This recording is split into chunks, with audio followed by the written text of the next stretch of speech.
Hey, what's up you guys? It's Ruthie and welcome back to my channel. In today's video we're going to go into Chapter 4, Part 3 of One of Us Next by Kieran and McManus.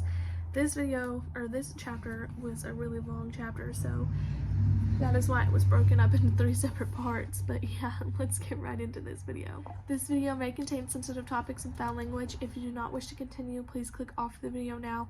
You have been warned. Still, Lucy sniffs, I don't trust him.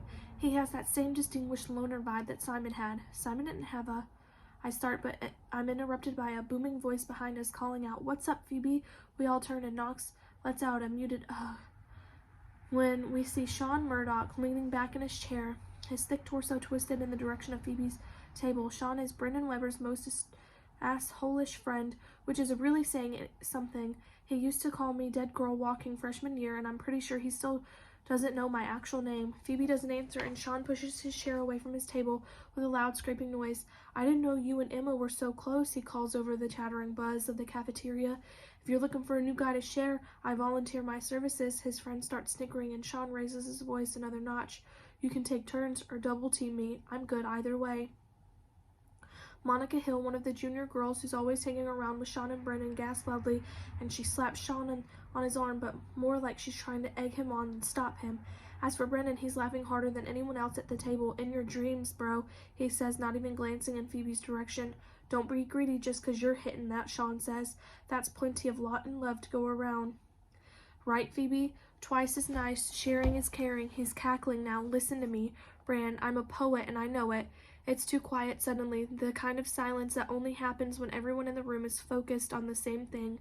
Phoebe is looking at the ground, her cheeks pale and her mouth pressed into a tight line. I'm half on my feet with overwhelming need to do something, although I have no clue what when Phoebe raises her head and looks directly at Sean. Thanks, but no thanks, she says in a loud, clear voice. If I wanted to be bored and disappointed, I'd just watch you play baseball. Then she takes a large, deliberate bite of a bright green apple. The hum in the room erupts into a full-on hoots and catcalls, and Chase says, Damn girl. Sean's face turns an ugly red, but before he can say anything, one of the lunch workers steps out from the kitchen. It's Robert, who's built like a linebacker and is the only person at Bayview High with a louder voice than Sean. He cups his hand around his mouth like a megaphone as I sink back into my seat. Everyone gonna settle down in here, or you need me to get a teacher, he calls. The noise volume cuts in half instantly, but then that only makes it easier to hear Sean's parting words as he turns back to his table, spoken like the slut you are, Lawton. Robert doesn't hesitate. Principal's office, Murdoch. What? Sean protests, spreading his hands wide. She started it. She came on to me and insulted me all at once. That's a violation of school bullying policy. Resentment surges through my veins. Why am I keeping quiet exactly? What on earth do I have to lose? Liar, I call out, startling Knox so much that he actually jumps. You provoked her and everyone knows it. Sean snorts over the murmur of agreement in the room. Nobody asked you, cancer girl. The words make my stomach plunge, but I roll my eyes like it's an outdated insult. Ooh, burn, I snap.